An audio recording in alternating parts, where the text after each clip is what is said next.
Bismillahirrahmanirrahim. InsyaAllah kita buka majlis kita dengan Ummul Furqan Al-Fatihah. A'udzu billahi minasyaitonir rajim. Bismillahirrahmanirrahim. Alhamdulillahirabbil alamin. Arrahmanir rahim. Maliki yaumiddin. Iyyaka na'budu wa iyyaka nasta'in. Ihdinas siratal mustaqim.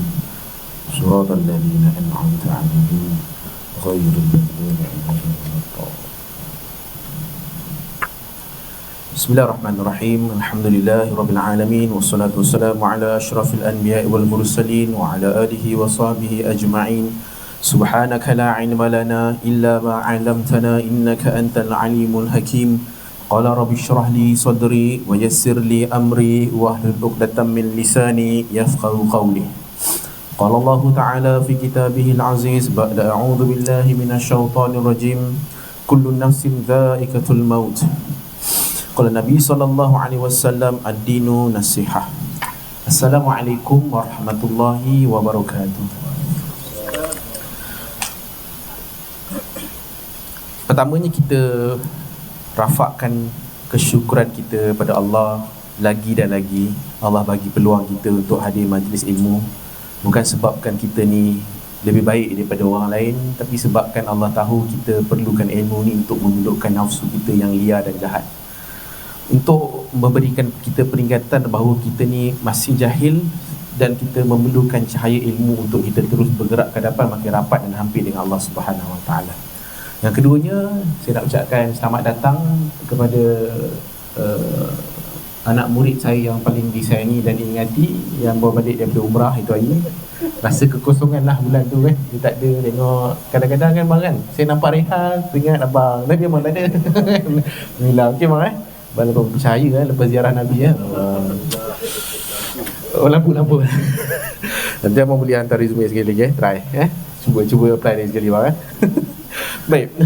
Dan tuan-tuan dan puan, insya-Allah untuk kuliah Zuhur kali ini kita telah pun masuk ke kisah yang ketiga dalam surah Al-Kahfi.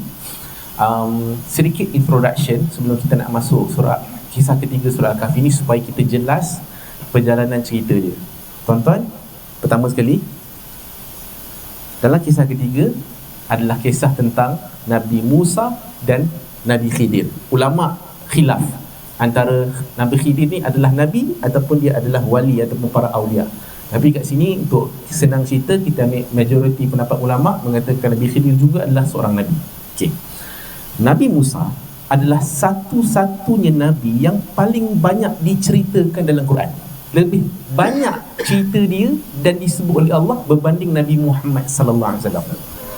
Dan kisah Nabi Musa ni dia bertebaran dalam banyak surah-surah. Contoh macam kalau Nabi Yusuf kan, kisah dia hanya ada dalam surah Yusuf. Surah lain tak ada. Tapi Nabi Musa ni dia pun cerita ada kat surah Al-Baqarah. Dan dia pun cerita pun ada dalam surah Taha. Dia pun cerita pun ada dalam surah Al-Kahfi yang kita cerita ni, dan juga ada dalam surah Al-A'raf. Banyak dia scattered. Sebab ada mesej-mesej dalam cerita Nabi Musa ni yang hampir dan rapat dengan kita ni sebagai pembaca. Okey, itu pertama. Maksudnya Nabi Musa Nabi paling banyak disebut dalam Al-Quran. Nanti bolehlah balik jumpa dengan kawan-kawan bagi soalan ni. Pun nampak kita macam bijak sikit lah kan, macam ada pergi kuliah sikit lah. Okey, pertama. Yang kedua tuan-tuan, ingat tak awal masa kita buka surah Kahfi ni, dia asbab datang orang kafir Quraisy bertanyakan kepada Nabi 3 soalan. Ingat tak? Dia orang ni pergi minta pendapat pendeta-pendeta Yahudi. Macam mana kita nak game Nabi Muhammad ni supaya dia ni terbukti bukan Nabi. Jadi Yahudi ni bagi tahu, pendeta Yahudi beritahu, kalau dia tanya 3 soalan. Kalau dia tak boleh jawab 3 soalan ni, dia memang menipu. Jadi apa 3 soalan tu? Pertama, diminta untuk tanya berkenaan dengan Ashabul Kahfi. Yang kedua, untuk ditanya tentang ehwal berkenaan roh. Dan ketiga adalah tanya berkenaan dengan Iskandar Zulkarnain. Dan tuan-tuan, turunlah surah Al-Kahfi ni. Tuan-tuan, 3 soalan tu tak ada kaitan pun dengan kisah Nabi Musa dan Nabi Khidir. Kenapa Allah cerita juga dalam surah Al-Kahfi? Dan kedua, inilah kisah yang paling panjang dalam surah Al-Kahfi. Maknanya kalau nak banding kisah pertama Ashabul Kahfi, kisah tentang pemilik 2 kebun, kisah Iskandar Zulkarnain, nanti kita masuk, inilah kisah yang paling banyak ambil ruang dalam surah Al-Kahfi. Padahal ini bukan soalan daripada orang kafir Quraisy. Kenapa benda tu jadi? Sebab kadang-kadang soalan yang nak ditanya tu, dia datang dengan ada reason yang tersembunyi. Kenapa orang kafir Quraisy tu nak tanya? Sebab dia datang dengan kesombongan. Dia datang dengan diri dia hebat. Dia datang dengan dia rasa dia lebih tahu. That's why kisah ketiga ini teguran untuk orang kafir Quraisy yang dia sombong dengan intelektual dan dia punya ilmu dia. Alright? Walaupun tu bukan soalan yang ditanya, tapi ini mesej yang Allah nak sampaikan dan tegur pada orang kafir Quraisy. Dan kenalah pula, ingat tak, sebelum masuk kisah ketiga ni kan kisah syaitan, iblis yang tak nak tunduk pada Nabi Adam AS. Teguran kepada iblis untuk kita bahawa jangan sombong dengan kita punya kehebatan diri kita, walaupun kita ni tak ada apa pun. Okay. Tu sikitlah fakta introduction lah pasal surah Al-Kahfi untuk kisah yang ketiga. Dan satu lagi, sebabkan Nabi Musa ni cerita dia terlalu banyak dalam Al-Quran, kita kena define ni dalam surah Al-Kahfi pasal Nabi Musa ni, ini ketika mana. Okay, tuan-tuan, saya ulang sekali lagi supaya kita clear kat kepala kita. Kalau dengar ustaz-ustaz ataupun ustazah dalam kuliah maghrib ke kuliah subuh ke, kalau sebut Nabi Musa punya cerita, kita dah kena recognize ini fasa pertama ke fasa kedua. Ulama memisahkan, kategorikan, kalau kisah Nabi Musa ni dia ada dua fasa. Fasa pertama ketika Nabi Musa berada di Mesir. Fasa kedua adalah ketika Nabi Musa melepasi Laut Merah. Maknanya melepasi Laut Merah, itu dah kisah Nabi Musa fasa kedua.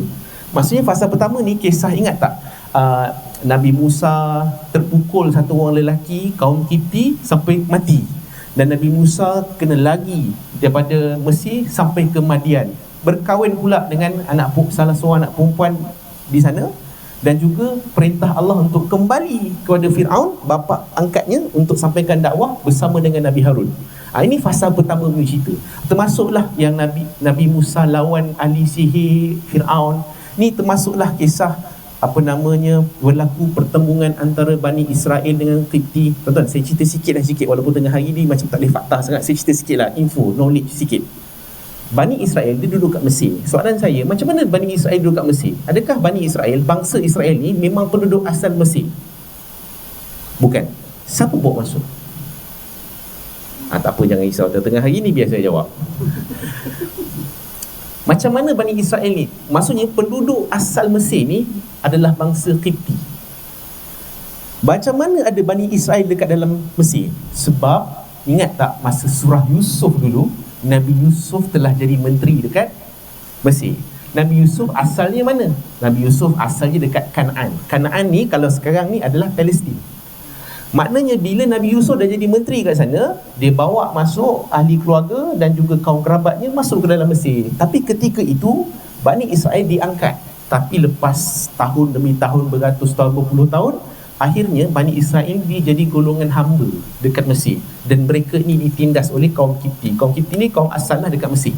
Tu sikitlah cerita konflik di antara Bani Israel dengan kaum Kipti. Jadi ini fasa pertama yang kita biasa dengar tu. Maka turunlah perintah Allah, kena keluar daripada Mesir dan kena kejar pula dengan Fir'aun dengan tentera-tentera dia sampailah dekat Laut Merah. Jadi Laut Merah tu dia adalah border untuk masuk pada fasa kedua kisah Nabi Musa. Masuk lepasi saja Laut Merah, tuan-tuan, Nabi Musa cerita ni panjang, saya pendek kan. Lepas saja Laut Merah, itulah fasa kedua, which is masa itulah Nabi naik ke Bukit Tursina. Masa itulah Nabi tinggalkan sekejap kaum-kaumnya, Nabi Harun. Masa itulah ada Samiri. Masa itulah dibuat berhala bentuk lembu. Itulah cerita-cerita masa fasa kedua. Okey. Dan pendek cerita lagi, diorang ni nak pergi mana? Masa fasa kedua, Nabi Musa nak bawa kaumnya kembali ke Kanaan, ke Palestin. Itu kan tempat asal mereka, Bani Israel. Jadi mereka pun nak kembali ke Palestin. Nak sampai dah kat Kanaan ni, kat Palestin ni, waktu tu Bani Israel mula buat perangai. Sebab yang tengah jajah ataupun ada dekat Palestin waktu tu adalah satu kaum yang kuat, yang besar, yang ganas, yang memang matilah kalau berpegang dengan dia, memang kalah lah. Jadi Bani Israel dia punya perangai apa? Dia kata, wahai Musa, engkau pergi masuk, nanti dah settle baru kita masuk. Dia orang penakut. Dalam bangsa dia, masa penakut kan, bangsa banyak bercakap, bangsa banyak mempertikai. kan, nampak macam pandai tapi tak berapa pandai, nampak macam kuat tapi pengecut. Jadi akhirnya Nabi Musa murka dengan ni Bani Israel ni, dan mereka telah pun dihukum. Apa hukuman terhadap kaum Bani Israel ni? Mereka telah dihukum oleh Allah sesat di dalam padang ataupun kebun ataupun satu kawasan tih ni selama beratus tahun. Sesat dalam tu. Jadi Nabi Musa dan kaum-kaumnya hiduplah dalam padang tih tu selama beratus-ratus tahun, dan masa itulah Nabi Musa berada dengan Bani Israel, menyampaikan ilmu, tagrib dan juga cuba untuk develop dia punya anak-anak didik dia punya menti dia ni. Masa inilah barulah nak relate pada ni kisah ketiga surah Al-Kahfi ni. Tengah-tengah mengajar, inilah bagi tausiah apa semua ni, tengah record untuk YouTube apa semua tu. Jadi ada Bani Israel tanya, "Wahai Musa, aku nak tanya." Nak tanya apa? "Engkau hari-hari bagi ilmu kat kita orang ni, adakah kau yang paling pandai?" Nabi Musa ni, ulama bagi tahu, Nabi Musa dia tahu perangai Bani Israel. Kalau Nabi Musa kata, "Bukan aku paling pandai," Bani Israel dah tak ada dengar cakap Nabi Musa dah. Jadi untuk trik supaya Bani Israel terus dengar penyampaian daripada Nabi Musa kata, "Ya, aku paling pandai." Jadi bila Nabi Musa sebut aku paling pandai, maka Allah telah turunkan wahyu kepada Nabi Musa, "Wahai Musa, bukan kau paling pandai. Ada satu lagi orang yang dia lagi pandai daripada kau. Sekarang ni pergi cari dia." Jadi bila Nabi Musa tahu ada yang lagi pandai daripada dia, maka Nabi Musa telah buat keputusan untuk nak bertemu dengan lelaki yang dimaksudkan oleh Allah itu. Dan Nabi Musa telah bawa satu orang dia punya anak didik, menti dia. Siapa nama dia? Okay, tuan-tuan kena lock ni nama Nabi. Nabi kan ramai. Nabi ada berapa ramai? 124,000 Nabi. Okay, ni antara Nabi yang kita tak wajib hafal, tapi ada Nabi ni. Namanya Nabi Yusha bin Nun. Nabi Yusha bin Nun. Inilah Nabi yang ikut Nabi Musa pergi cari Nabi Khidir dalam kisah ketiga dalam surah Al-Kahfi. Alright, so far okay tak? Ni introduction sikit boleh Dia berat sikit lah, tapi tak apa, kita dah masuk dah ayat pertama. Mau gimana? Mazhab ni Saya best student, saya kena jaga betul-betul Okay, jom kita masuk pada ayat 60. Ayat 60 ni adalah ayat pertama dalam kisah ketiga surah surah Al-Kahfi, tentang Nabi Musa dan Khidir. Dan ingatlah ketika Musa berkata kepada muridnya siapa? Yusha bin Nun. Okay, "Aku tidak akan berhenti berjalan ni sebelum sampai pertemuan di antara dua buah lautan, atau aku akan berjalan terus sehingga bertahun-tahun." Maknanya tuan-tuan, Nabi Musa ni dia memang akan cari juga Nabi Khidir ni, walaupun perlu menempuhi satu tempoh yang sangat lama. Dan ulama beri konotasi, ini teguran untuk saya dan juga untuk kita, nak bagi tahu memang fitrah orang yang nak tuntut ilmu. Sebab Nabi Musa nak tuntut ilmu lah, bukan dia nak jumpa, dia nak pergi pukul Nabi Khidir. Nak tuntut ilmu lah, sebab kau pandai, aku nak kena belajar dengan kau lah. Maka kat sini ulama menafsirkan bahawa inilah teguran Allah kepada kita yang tuntut ilmu ni. Memang tuntut ilmu ni susah. Semalam ada viral satu tulisan dekat Facebook berkenaan dengan isu tuan-tuan pernah dengar kita dulu kan Fardu Ain ada. Fardu Ain ada berapa? Ada 3 kan Fardu Ain. Pertama kena wajib belajar apa? Tasawuf. Yang kedua wajib belajar fiqh. Yang ketiga wajib belajar tauhid. Betul tak? Tauhid tu yang itulah sifat 20 yang kita belajar tu lah. Allah wujud, qidam, baqa' tu kan.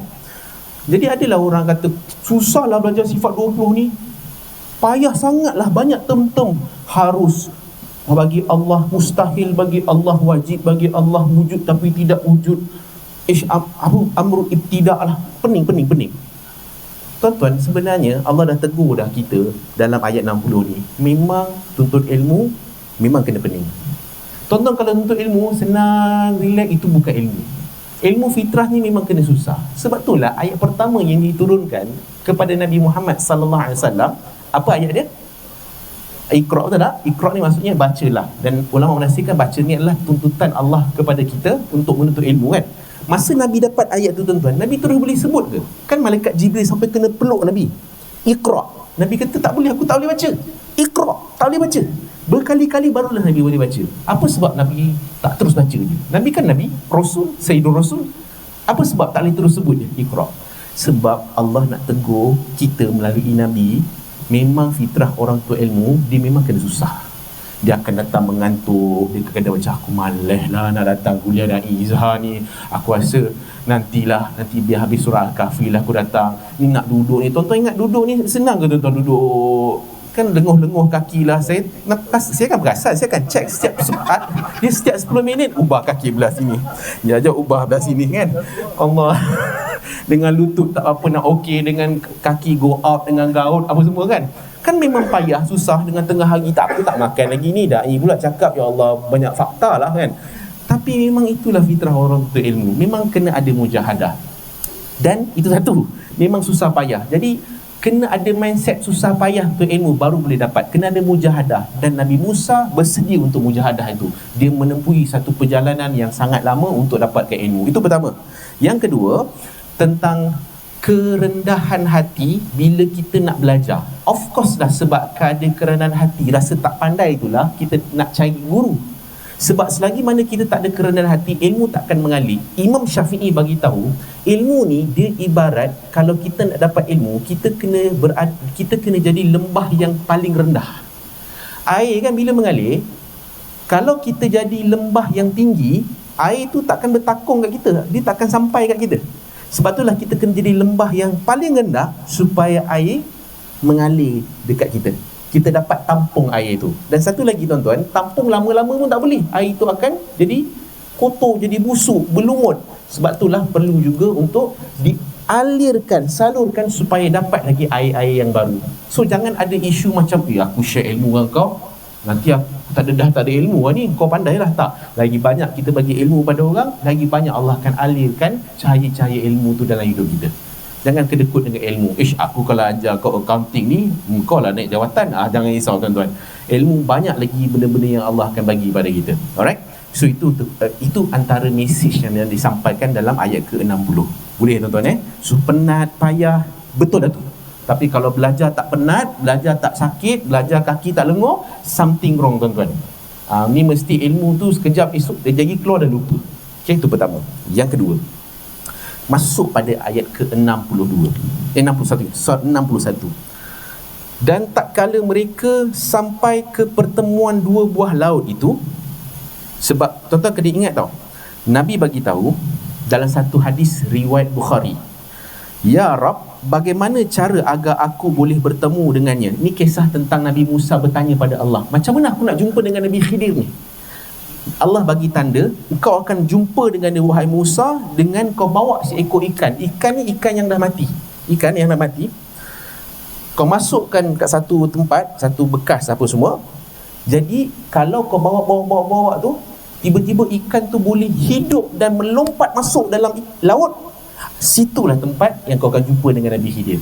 Cuma Allah tak sebut Nabi Khidir, Nabi sebut hamba dia yang diberikan ilmu hikmah. Jadi bawalah ikan tu dengan Nabi Yusha bin Nun kan, bawa.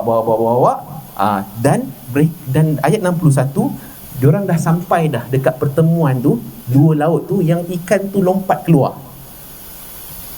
Dan ayat ke-62, rupa-rupanya diorang tak perasan pun ikan tu dah lompat keluar. Yang perasannya Yusha bin Nun, sebab Yusha yang bawa, dah melompat.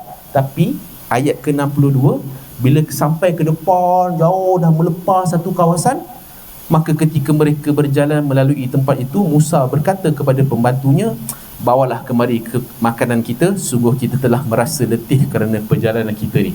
Dan Musa, dia dah lapar. Ni, bagilah ikan, keluarkan ikan tu. Dia sudah lapar.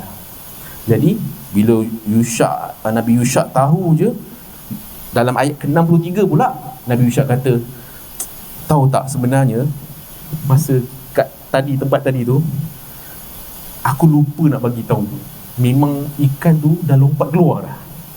Dan Nabi Yusha kata, tidak ada yang membuat aku lupa mengingatnya kecuali syaitan yang melupakan aku. Dan memang ulama bagi tahu, syaitan antara dia punya trik dia adalah dia akan lupakan kita dengan benda-benda yang baik, benda-benda yang mendekatkan kita dengan Allah, dia akan lupakan kita. Dia akan buatkan kita macam abaikan dulu, tangguhkan dulu benda-benda baik. Tapi benda-benda yang tak baik, benda-benda yang unnecessary, benda-benda tak penting, dia akan ingatkan. Dia akan ingat, okey, bulan ni ada berapa ramai pasangan rumah tangga artis yang bercerai. Satu, dua, dia ingat. Tu benda yang unnecessary.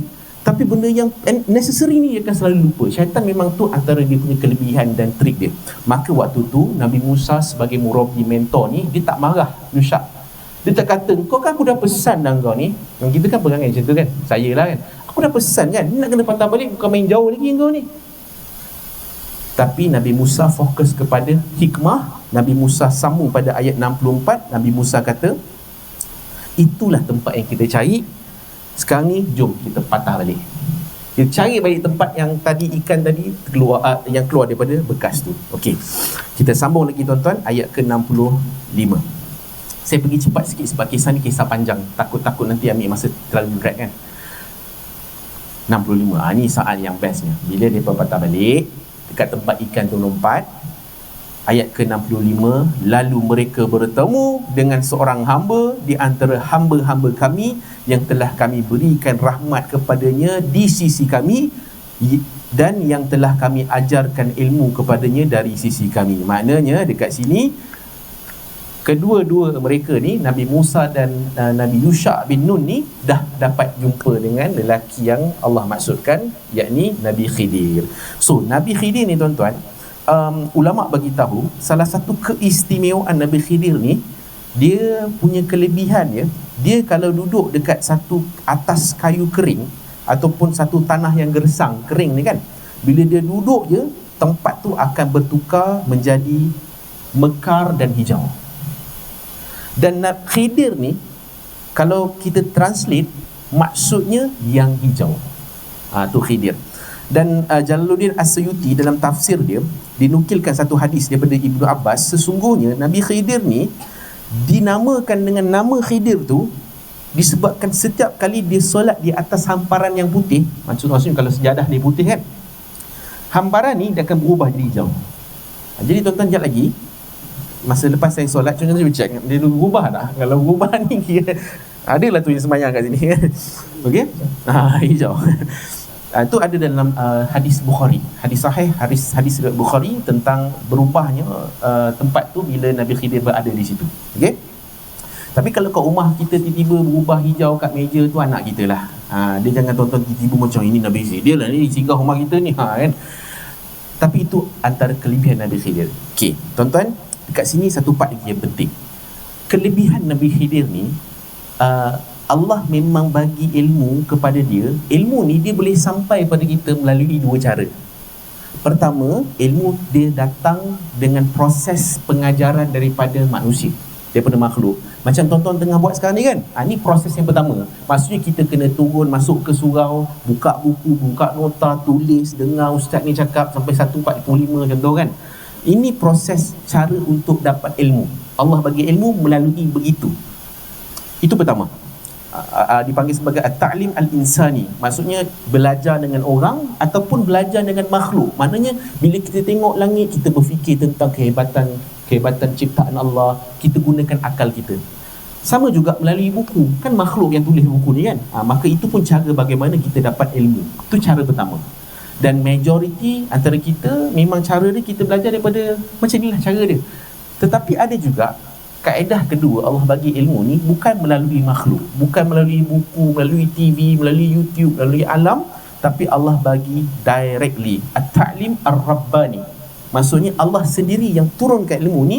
Kalau kita pernah dengar ilmu laduni, ilmu laduni kan, Allah akan berikan orang ni ilmu laduni ni direct daripada Allah ni kepada dua golongan. Pertama, golongan yang disebut sebagai para anbiya, al-ilmi al-anbiya, ilmu para nabi. Tu yang wahyu turun tu, memang direct daripada Allah kan, melalui perantaraan malaikat kan. Itu pertama. Confirm kita tak akan dapat lah. Tuan-tuan tak boleh datang, aku al-ilmi an-anbiya. Dia tak ada. Walaupun kita berbalik umrah ke apa, dia tak ada. Okay? Dia akan jadi macam tu. Okay. Kedua, ilmu yang direct daripada Allah ni dipanggil ilmu laduni, ilmu dari sisi Allah. Pun direct daripada Allah, tetapi hanya diberikan kepada kekasih-kekasih Allah yang hatinya bercahaya dan kosong untuk bersedia mendapat limpahan ilmu daripada Allah. Dia macam tu, dia ada orang macam tu. Tapi untuk kita sendiri claim tu macam payah sikit tuan-tuan. Contoh kan tiba-tiba orang datang kan, kau tak pergi dah ceramah Da'i Izzah Laduni. Dan aku dah tahu apa yang Da'i akan cakap tu, aku pun dah tahu dah. So itu something wrong lah tuan-tuan. Sebab untuk dapat ilmu laduni ni syarat dia mesti jadi kekasih Allah. Dan Nabi Khidir ni adalah manusia yang memang diangkat sebagai salah seorang daripada kekasih Allah yang dapat ilmu laduni ni lah. Okay, so itu antara yang kita boleh belajar daripada kisah ataupun kehebatan, kelebihan Allah bagi pada Nabi Khidir. Okay, so tuan-tuan, kalau orang sebut Nabi Khidir, kita dah boleh bagi tahu tak sikit ciri-ciri dia? Boleh So Nabi Khidir ni maksudnya, Khidir tu maksudnya yang hijau. Dia pergi mana-mana ada kesan hijau. Dia pergi mana-mana dia adalah hamparan tu berubah jadi hijau. Okey, tak apa. Kita pergi lagi pada ayat ke seterusnya, ayat ke berapa? Ke-66. Ayat ke-66, bila Nabi Musa dah jumpa dengan Nabi Khidir, memang purpose dia untuk apa? Nak belajar dengan Nabi Khidir. Jadi Nabi Musa pun kata, boleh ke kalau aku ni ikut engkau, agar engkau boleh ajarkan aku ilmu yang benar, yang telah diajarkan kepada kamu untuk menjadi petunjuk. Boleh ke? Boleh ke? Ini adab dalam kita menuntut ilmu. Tuan-tuan, kadang-kadang ada guru kita tu dia lebih berumur daripada kita. Ada guru tu yang dia lebih muda daripada kita. So kot mana pun, walaupun dia bukan tentang guru tu, tapi tentang bagaimana adab kita dengan guru tu akan membuatkan ilmu tu jadi lebih berkat. Jadi Nabi Musa dia minta permission kepada guru tu, boleh ke kalau aku nak belajar dengan kau? Macam tu. Tu adabnya dalam kita nak dapat ilmu kan. Tapi Nabi Khidir jawab apa dalam ayat ke-66? Nabi Khidir kata, engkau ni takkan sanggupnya kalau belajar dengan aku ni. Engkau ni memang tak boleh tahan punya. Tuan-tuan, Nabi Khidir cakap dengan siapa? Bukan cakap dengan Da'i Izzah tau, yang memang dah tak ada sabar dah. Ni dia cakap dengan Nabi Musa yang telah lalui banyak episod kesusahan, kepayahan dalam hidup dia. Ini orang yang dah hadap Firaun tau. Tapi Nabi Khidir kata, kau mesti tak sanggup lalunya. Maka Nabi Musa pun dia balas, dia kata, Nabi Khidir dia sambung lagi, macam mana engkau dapat bersabar atas sesuatu sedangkan engkau belum mempunyai pengetahuan yang cukup tentang hal itu? Macam mana kau nak tahu kau boleh sabar, kau belum lalu lagi benda tu? Dan Nabi Musa kata, ni part paling penting, Nabi Musa sebut insya-Allah. Nampak tak dalam surah Al-Kahfi kan ada juga tentang perintah Allah untuk kita sebut insya-Allah tentang benda yang belum berlaku tapi kita nak buat kan. Nabi Musa kata, insya-Allah engkau akan dapati bahawa aku adalah seorang yang sabar. Untuk Nabi Musa sebut dia sabar tu make sense lah. Sebab macam saya beritahu kan, banyak kesusahan, kepayahan, kedahsyatan yang berlaku. Ketuk tongkat belah laut, tuan-tuan, bila last tuan-tuan ketuk tongkat belah laut tuan-tuan, bila last tuan-tuan buat jadi macam tu? Tapi Nabi Musa telah lalui banyak kepayahan, kesusahan, dan Nabi Musa memang deserve untuk sebut dia memang sabar. Dia orang yang sabar. Dan aku tidak akan menentangmu dalam apa-apa urusan. Maknanya aku tak akan argue. Memang aku nak belajar dengan kau je. Memang aku akan dapati aku ni memang orang sabar. Boleh, tolonglah terima aku sebagai anak murid. Dan Nabi Khidir kata, okey, boleh, kau nak ikut aku, okey. Tapi ada syarat dia. Syarat dia adalah, sepanjang perjalanan kau dengan aku, engkau jangan tanya apa-apa pun aku. Jangan sebut apa-apa, jangan komen apa-apa sikit pun jangan. Kau diam je. Jadi itu syarat yang telah diberikan kepada Nabi Musa alaihi salam. Dan Nabi Musa pun bersetuju. Dia kata, okeylah kalau macam tu on lah. Asalkan aku pun dah tempuh perjalanan jauh dah ni, dah jumpa dah, takkan tak on. Okeylah, kira jadilah. Wahai Khidir, jadilah. Jadi mereka pun berjalan lalu pergi. Okey. Tuan-tuan, yang ni mungkin kita jarang dengar. Sebab ayat seterusnya adalah ayat perjalanan mereka. Cuma saja nak bagi kita fikir sikit, trigger sikit. Kan Nabi Musa dengan Nabi Khidir kan melalui perjalanan kan. Habis tu Yusha' bin Nun kat mana? Dah tak ada dah, Allah tak cerita dah pasal Yusha' bin Nun ni. Selepas ni dah tak ada cerita Yusha' bin Nun. Mana Yusha' bin Nun? Dia patah balik ke, dia duduk ke, dia ikut? Okay, tuan-tuan jangan risau, saya ada jawapan dia. Tuan-tuan relax je, relax je. Ada perbezaan pendapat dekat sini. saya ambil pendapat pertama daripada kitab tafsir Ibn Kathir. Yusha bin Nun ni dia ikut sekali, tetapi dia tidak menjadi watak yang difokuskan oleh Allah dalam Quran. Maknanya Yusha bin Nun ni menyaksikan peristiwa tu berlaku, tapi Yusha bin Nun Allah tak cerita. Alah macam surah Yusuf, ingat tak? Kalau lupa saya ingat kan, masa surah Yusuf ada tak cerita pasal mak Nabi Yusuf? Tak ada. Tapi di hujung baru tahu lah ada mak dia masa balik daripada Kanaan pergi ke Mesir kan. Jadi kadang-kadang ada watak yang Allah tak highlight ni sebab itu bukan mesej yang Allah nak sampaikan. Bukan semua perkara detail Allah sebut dalam Quran, tapi ada mesej utama yang Allah nak highlight. Okey, itu pendapat pertama. Pendapat kedua,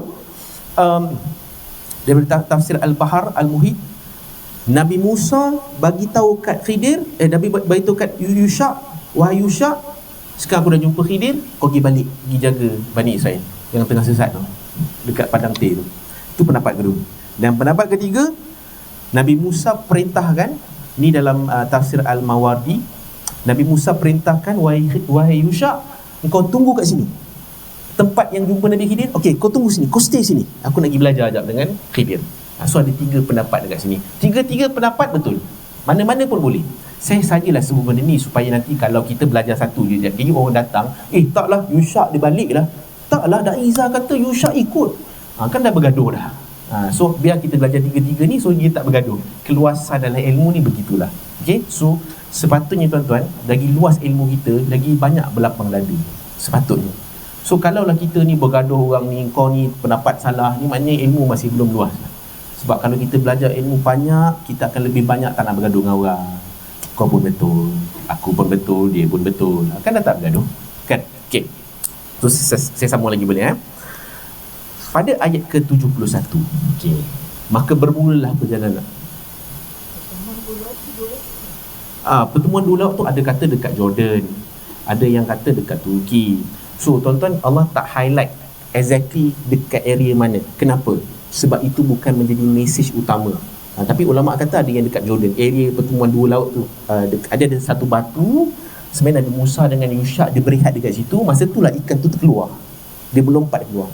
Cuma exact location tu ulama' dia ada khilaf dari segi pendapat dekat mana exact location dia. Alright. Cuma itulah pertemuan dua laut tu adalah konotasi pada pertemuan juga antara Nabi Khidir dan juga Nabi Musa alaihi salam. Okay, clear So tuan-tuan nak pilih pendapat mana? Yang Yusha balik ke, Yusha stay ke, Yusha ikut? Tuan-tuan pilih mana-mana lah tuan-tuan. Okay, jadi penceritaan saya ni saya dah tak sebut Nabi Yusha dah.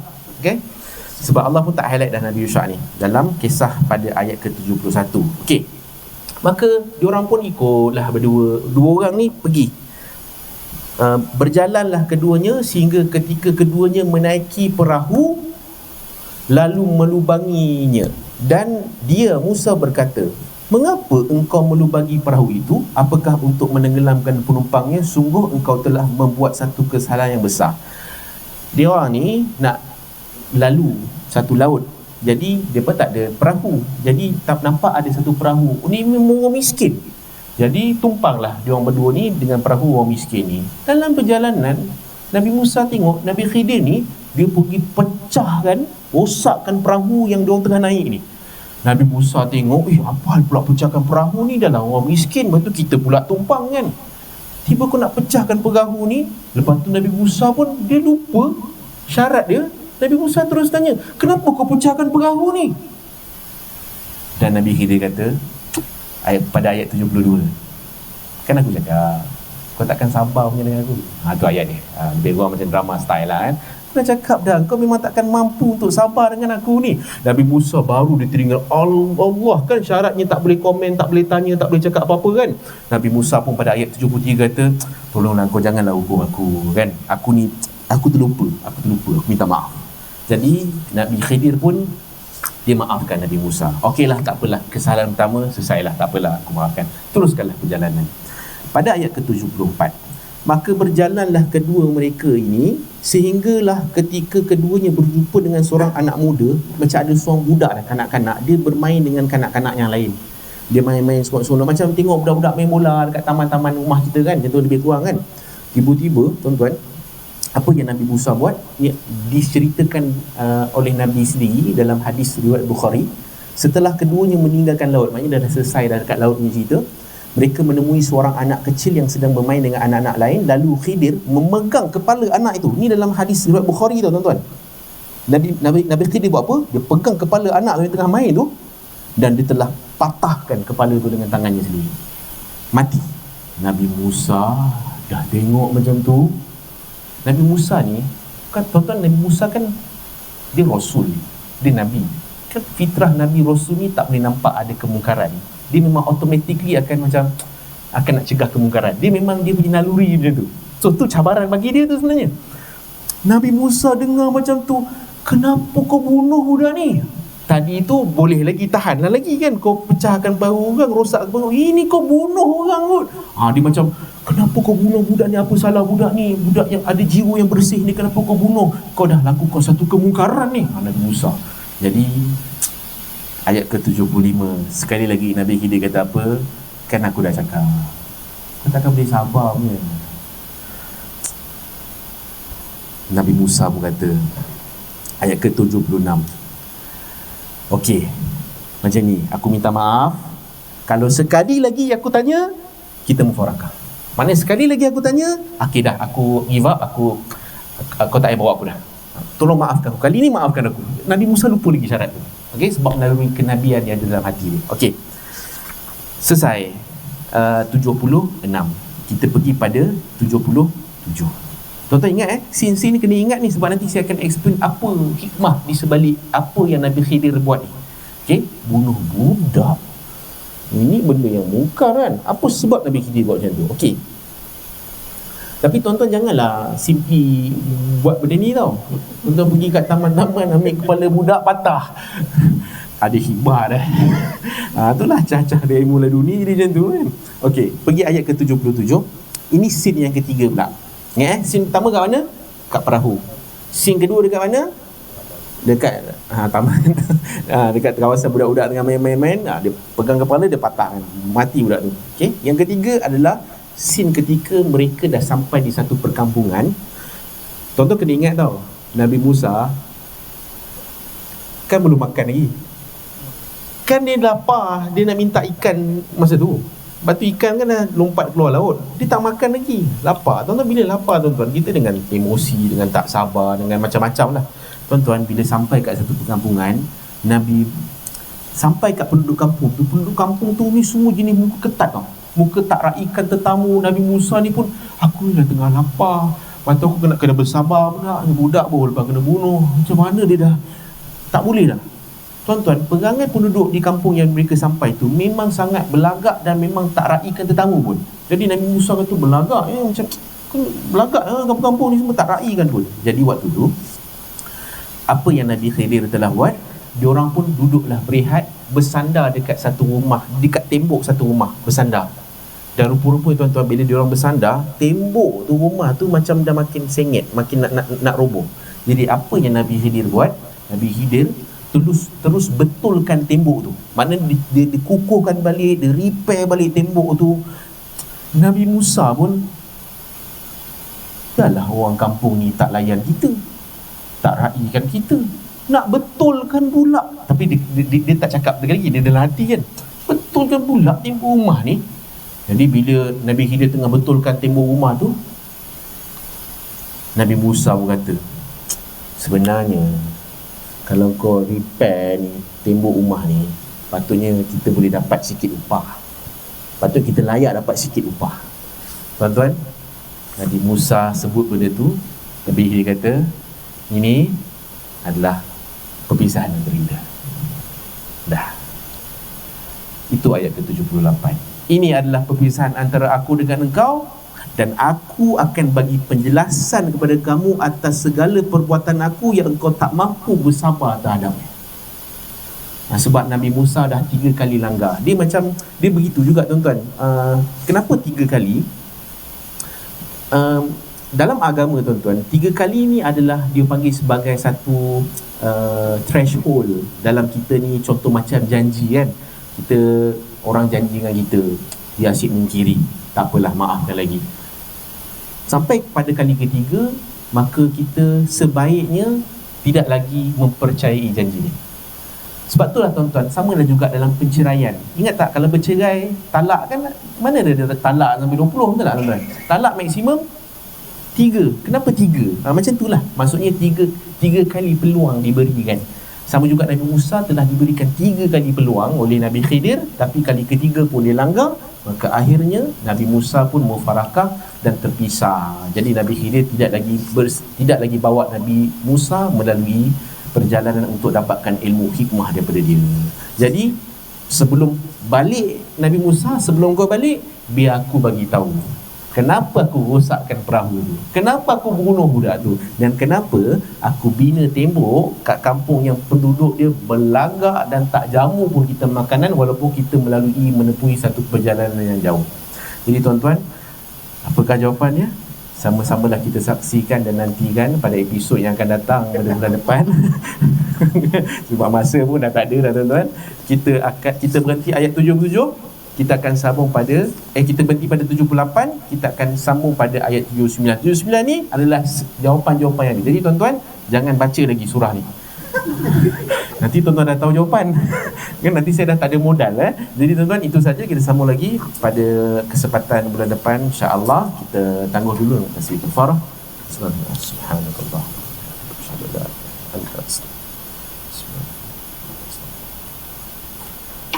Assalamualaikum warahmatullahi wabarakatuh.